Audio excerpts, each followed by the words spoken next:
कलीसिया का सिद्धांत, इन्हीं विषयों को हम आज देखने जा रहे हैं। हालांकि ये प्रीचिंग कम और टीचिंग ज्यादा होने जा रहा है बाइबल स्टडी की तरह। तो कुछ सवालों के द्वारा आरंभ करना चाहेंगे। जो सवाल ऑलरेडी यहाँ पे है, कलीसिया कौन है या कलीसिया क्या है? क्या हमने इस विषय में पहले सोचे हैं? আমরা কি এই বিষয়ে আগে কবে ভেবেছি যে মণ্ডলী কে বা মণ্ডলী কি সত্য মণ্ডলী কেমন দেখতে? আমরা কি এই বিষয় নিয়ে আগে কখনো ভেবেছিলাম যে মণ্ডলী কি বা মণ্ডলী কে? সত্য এবং সুস্বাস্থ্য মণ্ডলী, যে মণ্ডলীতে আর্থিকভাবে বৃদ্ধি পাচ্ছে, আর্থিকভাবে সুস্বাস্থ্যকর স্বাস্থ্য, সে মণ্ডলীটা কি বা কেমন দেখতে? এবং আপনার জন্য মণ্ডলী কি? आपके लिए कलीसिया क्या है? जब कलीसिया बात को कहा जाता है, मंडली बात को कहा जाता है, तो आप क्या सोचते हैं मंडली के विषय में? आपके लिए कलीसिया क्या है और आप कलीसिया में क्या तलाशते हैं जब आप कलीसिया में आते हैं? What are you looking or searching for in a church? और कलीसिया का मुख्य जिम्मेदारी और उद्देश्य क्या है? हम सच्चा कलीसिया को कैसा पहचानें? शुरू करना चाहेंगे उसी शब्द के साथ जहां से हमारा हिंदी में कलीसिया शब्द आता है, उसे इक्लेसिया कहते हैं, जहां से होकर हमारा हिंदी में कलीसिया शब्द आते हैं।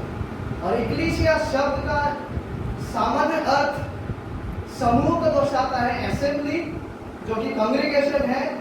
और बिब्लिकल संदर्भ में हम कह सकते हैं कि बुलाए हुए लोगों का सभा या मंडली, যাদেরকে আহ্বান করা হয়েছে তাদের মণ্ডলী, তাদের সমূহকে कलीसिया बोला है। जब विद्वान लोग जो है कलीसिया के बारे में व्याख्या करने लगते हैं, तो मुख्य रूप से वो लोग कलीसिया को दो पहलू में देखते हैं। एक वो जिसको वो यूनिवर्सल चर्च कहते हैं, सार्वजनिक कलीसिया। सार्वजनिक कलीसिया का मतलब क्या है? सार्वजनिक कलीसिया मतलब संपूर्ण विश्व भर में, संपूर्ण पृथ्वी में वो सारे लोग जो मसीह में सच्चा विश्वास करते हैं, हम सभी को मसीह का उस सार्वजनिक कलीसिया का अंश है, हम सभी को उस देह का अंश है। इसे सार्वजनिक कलीसिया कहते हैं। अरे वो चाहे कोई भी बैकग्राउंड का हो कि ना, वो चाहे जो भी फाइनेंशियल बैकग्राउंड का क्यों ना हो, जो भी जनजाति से बिलोंग ना करते हो, लेकिन यदि वो सच्चा विश्वासी है, चाहे वो अफ्रीका में रहते क्यों ना हो, चाहे वो अमेरिका में रहते क्यों ना हो, बांग्लादेश कहीं पर भी रहते क्यों ना हो, हम सारे लोग जो मसीह में सच्चा विश्वासी है, यूनिवर्सल कलीसिया का हम सदस्य है, यूनिवर्सल कलीसिया का अंश है। यह है यूनिवर्सल कलीसिया, सार्वजनिक मंडली। किंतु साथ ही साथ स्थानीय कलीसिया भी है। स्थानीय कलीसिया মানে লোকাল চার্চ। লোকাল চার্চ হচ্ছে স্থানীয়ভাবে যে বিশ্বাসীরা, যে আহত লোকেরা একসাথে সম্মিলিত হয়। স্থানীয়ভাবে যেখানে আমরা একে অপরের সাহায্য করি, স্থানীয়ভাবে আমরা এসে ঈশ্বরের বাক্য শুনি, স্থানীয়ভাবে আমরা একসাথে প্রার্থনা করি, আমরা সহভাগিতা করি। স্থানীয়ভাবে মানে যেরকম আমরা কটকলাটে এই জায়গাতে রয়েছি, আমরা এখানকার যে স্থানীয় মণ্ডলী রয়েছে, আমরা যারা বিশ্বাসীরা সহভাগিতা নিচ্ছি, সহভাগিতা করছি, আমরা সে সার্বজনিক মণ্ডলীর অংশ, কিন্তু স্থানীয় মণ্ডলী এইভাবে কেবল স্থানীয়ভাবে আমরা এই স্থানের বাসিন্দা এবং আমরা বিশ্বাসীরা এখানে একসাথে সহভাগিতা নিচ্ছি, একসাথে আমরা শিখছি, শিক্ষা অর্জন করছি, একে অপরকে ঈশ্বরের বার্তা অনুसार प्रेम स्वरूप सेवादान करছি। तो हम समझ गए सार्वजनिक कलीसिया और स्थानीय कलीसिया। और बाइबल में भी हम जो है कलीसिया को लेकर, जब हम कलीसिया के प्रकृति का बात करते हैं, ठीक है, कलीसिया का प्रकृति का जब हम बात करते हैं, बाइबल में हम भिन्न भिन्न प्रकार के परिभाषा को देख पाते हैं जो कलीसिया को समझाने के लिए इस्तेमाल किया गया। मंडली की সেটাকে বোঝানোর জন্য বাইবেলে ভিন্ন ভিন্ন প্রকারের পরিভাষা ব্যবহার করা হয়েছে। क्यों ना कुछ नजर डाले उन परिभाषाओं पर। कलीसिया को परमेश्वर के लोग कहा गया है पवित्र शास्त्र में, ठीक है, परमेश्वर के लोग, परमेश्वर के प्रजा। আমরা যারা মণ্ডলী যিশুকে সত্য বিশ্বাসীরা রয়েছি, আমাদেরকে কি বলা হয়েছে বাইবেলে? ঈশ্বরের প্রজা, ঈশ্বরের লোক আমরা। मैं कुछ बाइबल पदों को पढ़ना चाहूंगा। हालांकि मैं सब बाइबल पदों को स्लाइड में नहीं रखा हूँ, मैं यही में से पढ़ लूंगा कुछ पदों को, उसको अगर आप चाहें तो नोट कर सकते हैं। तो कलीसिया कौन है? कलीसिया क्या है? जो पहला परिभाषा जिससे हम देख पा रहे, परमेश्वर के लोग हैं, वे परमेश्वर की प्रजा है। रोमी 9 अध्याय जब हम पढ़ते हैं 24 से लेकर 26, अर्थात हम पर जिन्हें उसने ना केवल यहूदियों पुराने नियम पवित्र शास्त्र के समय में, पुराने नियम में परमेश्वर के लोग कहकर केवल यहूदियों को बुलाया जाता था, लेकिन आज नया नियम के संदर्भ में प्रत्येक सच्चा विश्वासियों को परमेश्वर के लोग कह के संबोधित किया जाते हैं। अर्थात हम पर जिन्हें उसने ना केवल यहूदियों में से वरन अन्य जातियों में से भी बुलाया, जैसा वो होशे की पुस्तक में भी कहता है, जो मेरी प्रजा ना थी उन्हें मैं अपनी प्रजा कहूंगा, और जो प्रिय ना थी उसे प्रिय कहूंगा। और ऐसा होगा कि जिस जगह में उनसे यह कहा गया था कि तुम मेरी प्रजा नहीं हो, उसी जगह वे जीवते परमेश्वर की संतान कहलाएंगे। तो कलीसिया क्या है? मंडली की तारा হচ্ছে ईश्वरेर लोक, ईश्वरेर प्रजा। जब कलीसिया को परमेश्वर का प्रजा कहा जाता है, परमेश्वर का लोक कहा जाता है, कुछ निष्कर्ष ठहरता है यहाँ से कि परमेश्वर का लोक होने का मतलब यह है कि परमेश्वर हमारा मालिक है।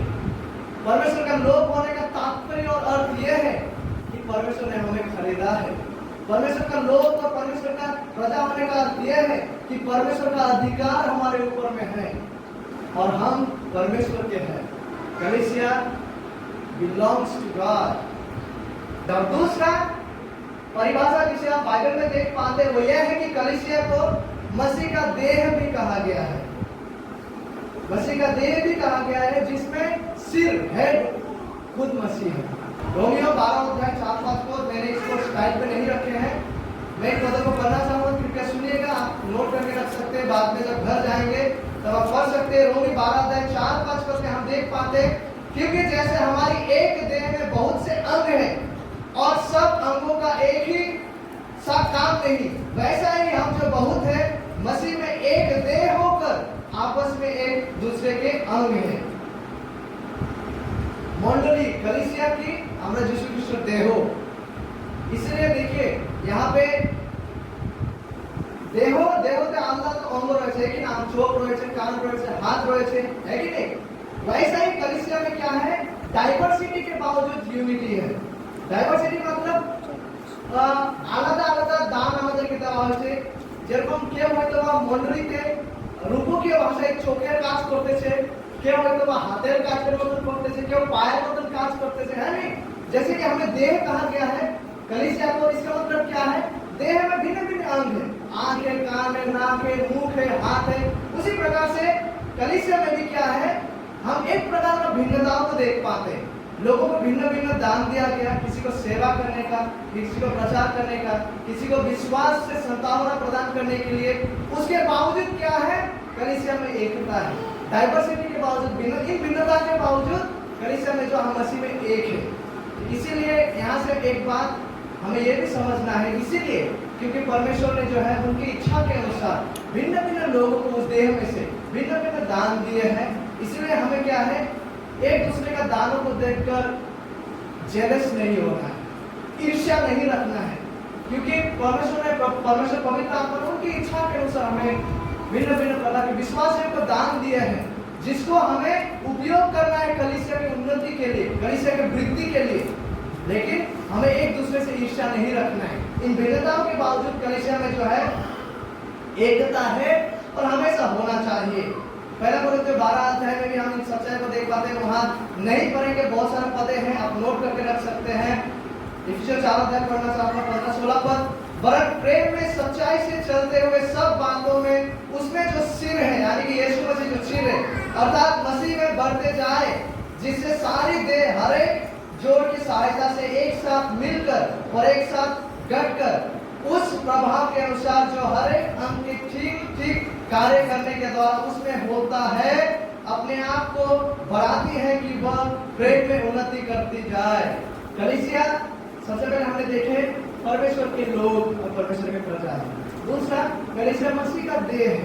इस देह में डाइवर्सिटी है, भिन्नताएं हैं, दान वरदान प्राप्त करने में भिन्नता है। कोई हाथ के जैसा काम करते हैं, कोई आंख, कोई नाक, कोई कान जैसा, है नहीं? उसके बाद एकता है, क्योंकि मसीह में एक है और मसीह हमारा इस कलीसिया का सिर है, अधिकार उनके पास है।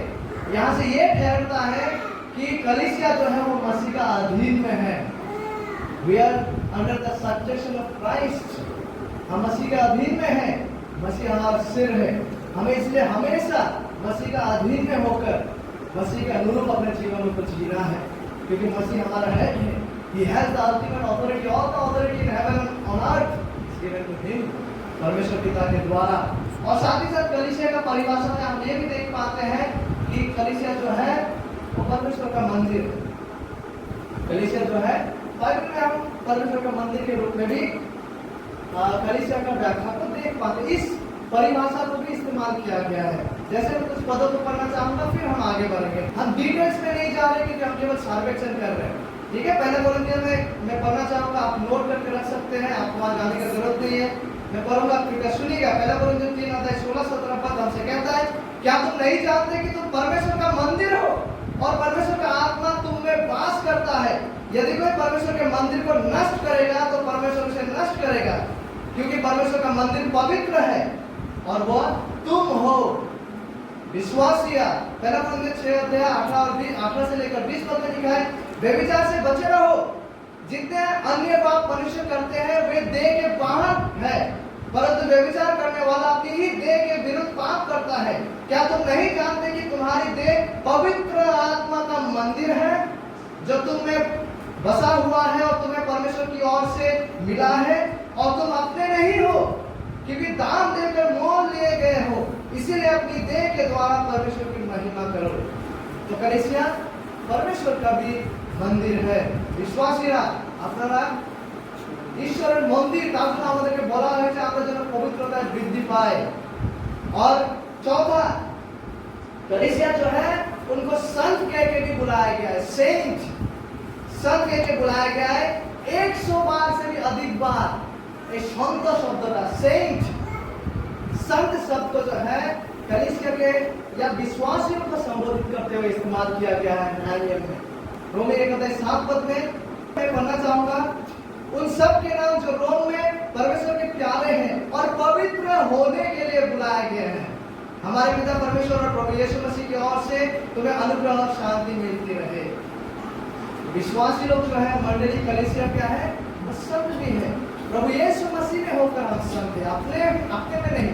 इसलिए नहीं कि हम कहीं तीर्थ यात्रा में चले गए इसलिए हम संत हैं ना, हमें इसलिए संत कहा गया क्योंकि हम प्रभु यीशु मसीह में हैं। यीशु मसीह में होकर यीशु मसीह का धार्मिकता के बुनियाद पर हमें संत कहकर बुलाया गया है। और पांचवा ऐसा परिभाषा जो कलीसिया के लिए इस्तेमाल किया गया वो है विश्वासी। है हम भी जो यीशु मसीह में हैं, हम अपने आप को क्या कहते हैं, मैं प्रभु का विश्वासी हूँ। ये सब कहाँ से आया? आई होप ये जब आप खुद को विश्वासी कहकर एड्रेस करते हैं या खुद को मैं एक विश्वासी को कहकर दूसरों से परिचय देते हैं, आई होप कि आप वही विश्वासी के बारे में बता रहे हैं जिसके बारे में बाइबल कह रहा है। इफिसियों 1 अध्याय 1 पद में हम देख पाते हैं, पौलुस की ओर से जो परमेश्वर की इच्छा से यीशु मसीह का प्रेरित है, उन पवित्र और मसीह यीशु में विश्वासी लोगों के नाम जो इफिसियों में है, तो विश्वासी कहकर कलीसिया को संबोधित किया गया है।